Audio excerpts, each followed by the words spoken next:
Pumpkin Spice Mud Latte. Heat up your stove to medium and prepare to get cozy AF. Add 1½ cup milk of your choice. And 1 tablespoon pumpkin puree.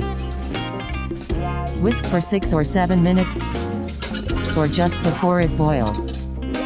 Turn stove down to simmer, baby simmer.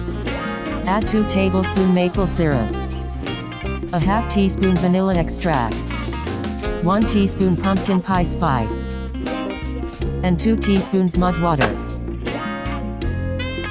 Remove from the stove. Pour it into a big mug and froth it up with the frother. Frother. Frother, frother, frother.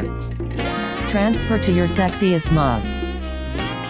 Add a dash of pumpkin spice to garnish. Now enjoy the fruit of your labor. And by fruit I mean pumpkin.